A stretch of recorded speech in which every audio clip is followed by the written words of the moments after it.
নমস্কার বন্ধুরা, আবার আজকে একটা নতুন গল্প নিয়ে এসেছি। গল্পটা শুনে তোমাদের ভালো লাগলে লাইক শেয়ার করো, আর নতুন যারা দেখছো সাবস্ক্রাইব করো। ভূতের গল্প তোমাদের কেমন লাগছে একটু কমেন্ট করে জানিও। তো আজকের গল্পের নাম হচ্ছে ভূতের রাজা, লেখক হেমেন্দ্র কুমার রায়। তাহলে শুরু করি গল্প। সরকারি কাজে মিস্টার গুপ্ত বিদেশে থাকেন, ছুটি নিয়ে দেশে ফিরছেন। সাঁওতাল পরগনার যে জায়গায় মিস্টার গুপ্তর কর্মস্থল ছিল সেখান থেকে রেল স্টেশন যেতে হলে প্রায় 30 মাইলের উপর পথ হাঁটতে হয়। পাহাড়ি পথ, 1 মাইল হচ্ছে 2-3 মাইলের ধাক্কা। তার উপরে রাতের বেলায় পথে বাঘ ভাল্লুকের সঙ্গে আলাপ হওয়ার সম্ভাবনাও কম নয়। সকালবেলায় বেরোলেও মাঝপথে সন্ধ্যা হবেই, তখন একটা আশ্রয়ের দরকার। মাঝপথের কাছাকাছি স্থানীয় একটি শিকার কুঠি ছিল। রাজা বা তার বন্ধুরা শিকারে বেরোলে এই কুঠি হতো তাদের আস্তানা। রাজার ম্যানেজারের সঙ্গে আলাপ ছিল, তাই তাকে গিয়ে অনুরোধ জানালুম, শিকার কুঠিতে একটু রাতের জন্য আমাকে মাথা গোজবার জায়গা দিতে হবে। ম্যানেজার বললেন, এখন শিকারের সময়, কুঠি খালি পড়ে আছে। আপনি 1 রাত কেন, 1 মাসও থাকতে পারেন। এখানকার পুলিশ সুপারিনটেন্ডেন্ট টেলর সাহেবও আজ রাতটা সেখানে বিশ্রাম করবেন। কুঠিতে আরো ঘর আছে, আপনারও থাকবার অসুবিধা হবে না। কিন্তু কিন্তু কি? কিন্তু আপনি সেখানে রাত কাটাতে পারবেন কি? কেন পারবো না? লোকের মুখে শুনি কুঠিতে নাকি অপদেবতার ভয় আছে। অপদেবতা? হ্যাঁ, অপদেবতা ছাড়া আর কি বলবো। কুঠির পাশেই শালবনের ভেতরে সাঁওতালিদের এক ভুতুরে দেবতা আছে। সেও দেবতা নাকি ভূতের রাজা। তার ভয়ে সাঁওতালিরা পর্যন্ত সন্ধ্যার পর ওপারা মারায় না। তারা বলে তাদের দেবতা নাকি রাতের বেলায় কুঠির ভেতরে ঘুমোতে আসে। মিস্টার গুপ্ত বললেন, বেশ তো, মানুষ হয়ে দেবতার সঙ্গে রাত্রিবাস করব, এটা তো মস্ত পুণ্যের কথা। আমি রাজি। ম্যানেজার বললেন, আমি অবশ্য ওসব ছেলে মানুষই কথা অতটা বিশ্বাস করি না, তবু বলা তো যায় না। যথাসময়ে ডুলিতে চড়ে রওনা হয়ে সন্ধ্যার কিছু আগেই শিকার কুঠুতে পৌঁছলেন মিস্টার গুপ্ত। ডুলি বেয়ারারা বসে গেল। তারপর বলল, মাইল 3 তফাতে একটা গাঁয়ে গিয়ে তারা আজকের রাতটা কাটাবে, কাল সকালে আবার ডুলি নিয়ে আসবে। কুঠির বারান্দায় একখানা বেতের চেয়ারে বসে টেলার সাহেব তামাকের পাইপ টানছিলেন। সাহেবের সঙ্গে গুপ্তর বেশ পরিচয় ছিল। সাহেব বললেন, এই যে গুপ্ত, তুমি কোথায় যাচ্ছ? না, ছুটি নিয়ে দেশে ফিরছি। আর তুমি? আমি হোমে যাচ্ছি। তুমি কি আজ এখানে থাকবে? হ্যাঁ সাহেব। বেশ বেশ, দুজনে একসঙ্গে রাত কাটানো যাবে, ভালোই হলো। দুজন কেন সাহেব, 3 জন। 3 জন আবার কে? তুমি কি আমার আর্দালির কথা বলছো? ওহ, তাকে আমি মানুষের মধ্যে গণ্য করি না। না সাহেব, তোমার আর্দালির কথা না। তবে কি কুঠির দারওয়ানের কথা বলছো? সে রাতে এখানে থাকে না। না না সাহেব, দারওয়ানের কথাও বলছি না। তুমি কি শোনোনি সাঁওতালিদের এক দেবতা রাত্রে আমাদের সঙ্গী হতে পারে? টেলার হেসে বলল, ও হো হো হো, শুনেছি বটে, তা সে রূপকথার এক বর্ণ বিশ্বাস করি না। তুমি করো নাকি? গুপ্ত বলল, করলে একলা এখানে রাত কাটাতে আসি। টেলার পাইপে 3-4টে টান মেরে বলল, দেখো গুপ্ত, সাঁওতালিদের এই দেবতাটিকে আমি ভারী দেখেছি।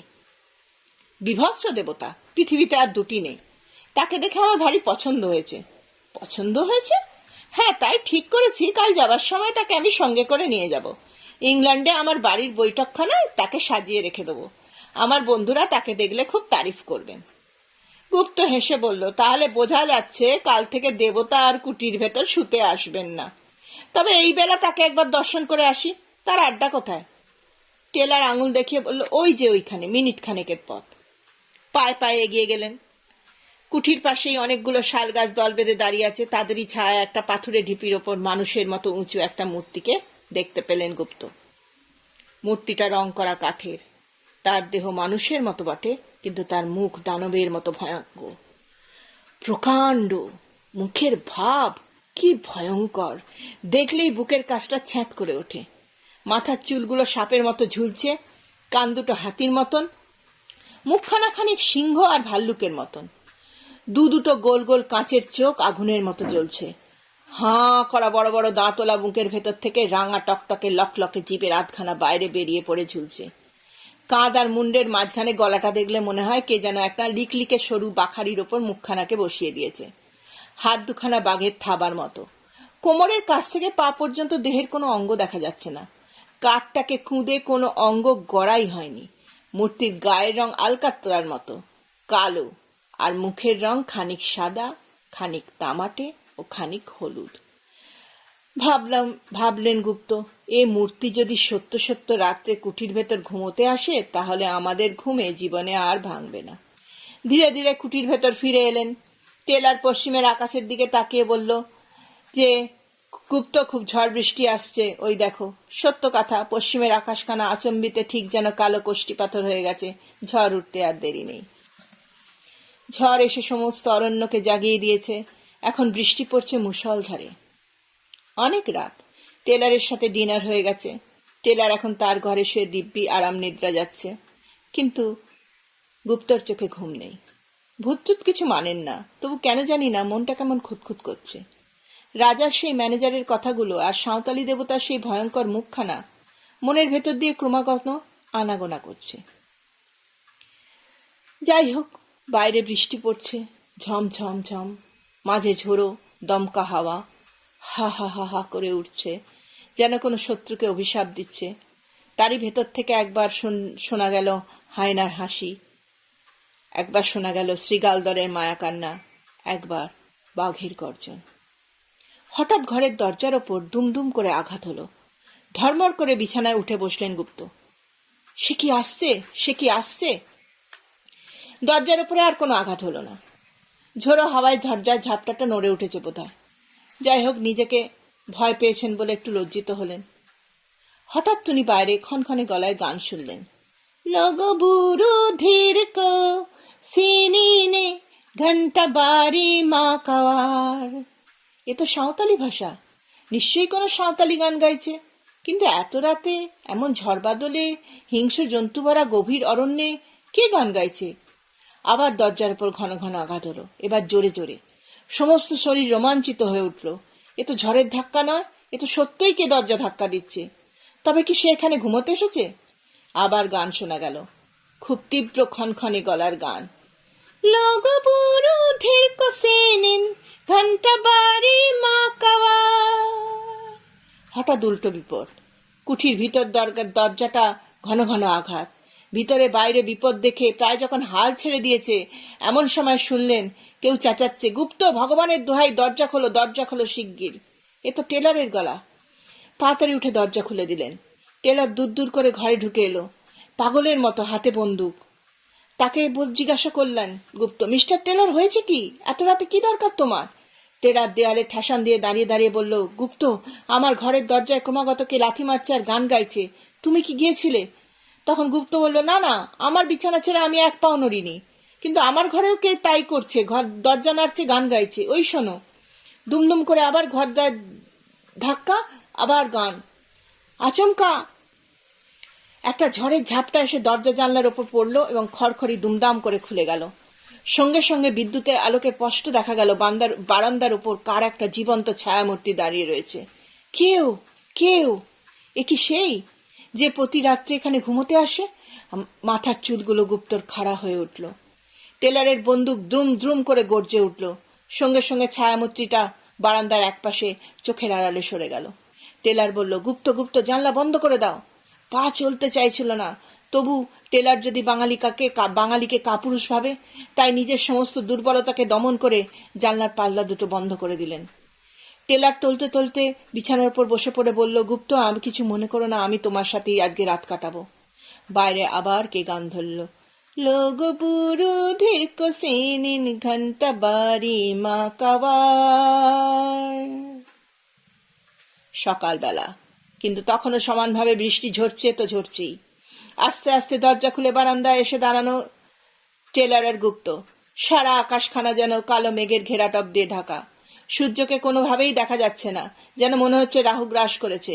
যতদূর নজর যায় তত দূর খালি দেখা যাচ্ছে তীরের চকচকে ফলার মতো বৃষ্টির অশ্রান্ত ধারা।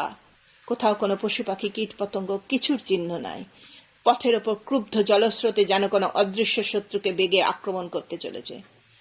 হঠাৎ বারান্দার এক কোণে চোখ গেল, কাপড় মুড়ি দিয়ে কে একজন শুয়ে রয়েছে। কাছে গিয়ে ডাকলাম, এই কে তুই? বার কয়েক ডাকাটাকির পর কাপড়ের ভিতর থেকে একখানা সাঁওতালির মুখ বেরোলো। কে তুই? আমি ঠাকুরের পূজারি। ঠাকুর? কে ঠাকুর? যিনি ওই শালবনে থাকেন। তো এখানে তুই কি করছিস? ঠাকুর রোজ রাতে এখানে ঘুমোতে আসেন, আমিও তাই আসি। তাহলে কাল রাতে তুই দরজা ঠেলছিলি? আমিই ঠেলছিলাম, ঠাকুরও ঠেলছিলেন।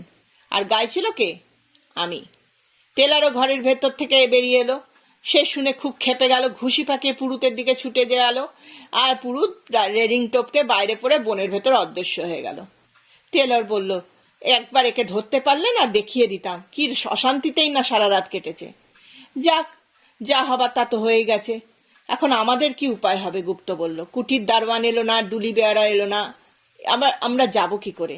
টেলার বলল, আমাকে যেমন করেই হোক আজ যেতে হবে। বোম্বে যাবার টিকিট পর্যন্ত আমি কিনে ফেলেছি। উপায় থাকলে তোমাকেও নিয়ে যেতাম, কিন্তু আমার 2 সিটার গাড়ি, আমি আর আর্দালি, তুমি আর তোমার চাকর মালপত্র অতটুকু গাড়িতে ধরবে না, তাহলে আমাকেই যেতে হবে বলে আর্দালিকে ডেকে টেলার মালপত্র সব গুছিয়ে নিয়ে গাড়িতে তোলো, আর ওই শালবন থেকে কাঠের পুতুলটা তুলে নিয়ে এসো। তখন গুপ্ত বলল, তুমি কি সত্যিই পুতুলটা ইংল্যান্ডে নিয়ে যেতে চাও? টেলর বলল, নিশ্চয়ই, আমার যেই কথা সেই কাজ। আবার রাত এলো, বৃষ্টি এখনো থামেনি, আমি এখনো কুঠিতে বন্দী হয়ে আছি। টেলার চলে গেছে, যাবার সময় সাঁওতালিদের ভূতের রাজাকেও সঙ্গে নিয়ে গেছে। সে আর কুঠির ভেতর ঘুমোতে আসবে না। চোখে ঘুম আসছিল না। একটা ইংরাজি নভেল বার করে গুপ্ত পড়তে বসলো। ঘন্টা দেড়েক পরে তন্দ্রার আবেশ এলো। আলোটা কমিয়ে শয়নের উপক্রম করছেন, এমন সময় শুনলেন বাইরের সিঁড়ির ওপর আওয়াজ হলো ঠক ঠক ঠক, ঠিক যেন কাঠের আওয়াজ। ঠক ঠক করতে করতে আওয়াজটা ঘরের কাজ বরাবর এলো। তারপর দরজার ওপর শোনা গেল ধাক্কার পর ধাক্কা। কি আপদ! টেলার তো পুতুলটাকে নিয়ে কোন সকালে বিদায় হয়েছে, এ আবার কে জ্বালাতে এলো? নিশ্চয়ই সেই সাঁওতালি পুরুত বেটা। সে হতভাগ্য রোজ রাতে এইখানে আরাম করে ঘুমায় আর চারিদিকে রুটিয়ে বেড়ায়, কুটির ভেতরে ভূতের রাজা শুতে আসে। ধাক্কার জোর ক্রমেই বেড়ে চলল। এবার গুপ্ত ভাবল, দরজা খুলে পুরুতটাকে কি তাড়িয়ে দেবো? তারপর মনে হলো, না না, ঠিক হবে না। এই দুর্যোগে বিজন জঙ্গলে আমি একলা আছি, যদি কোনো দুষ্ট লোক কুমতলবে এসে থাকে।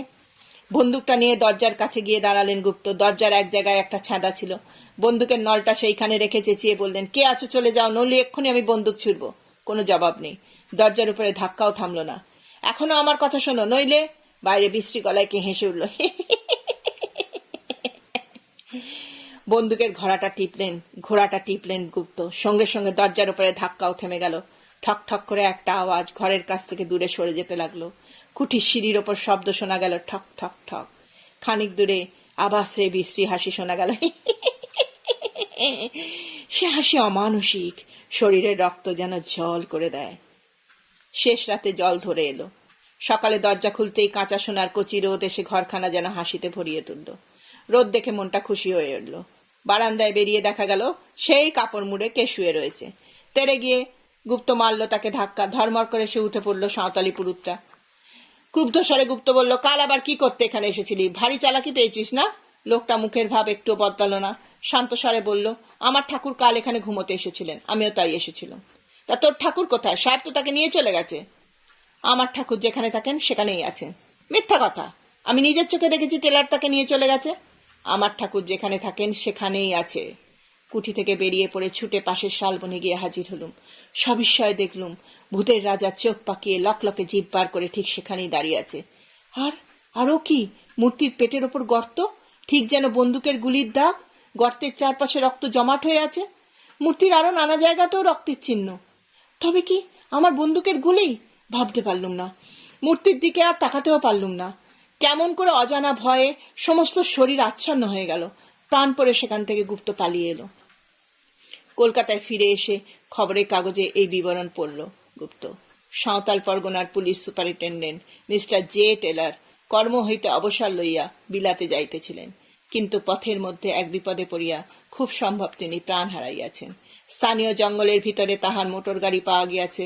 মোটরের উপর ভিতরে চারিপাশে রক্তের দাগ, কিন্তু মিস্টার টেলর ও তাহার আর্দালির কোনোই সন্ধান পাওয়া যাইতেছে না।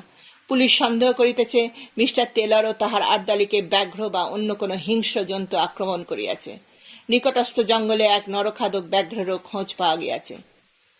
সে ভুতুরে মূর্তির গায়ে যে রক্তের দাগ দেখেছিল, তাহলে সে রক্ত হচ্ছে হতভাগ্য টেলরের আর আর্দালির গায়ের রক্ত। এবং সেই সাঁওতালি পুরুতটাই নিশ্চয়ই কোনো গতিকে খবর পেয়ে ভূতের রাজাকে আবার শালবনে ফিরিয়ে এনেছিল। মনকে এই বলে প্রবোধ দিলুম বটে, কিন্তু প্রতিজ্ঞা করলাম শিকার কুঠিতে আর কখনো রাত্রিবাস করব না। কিসে কি হয় কে জানে।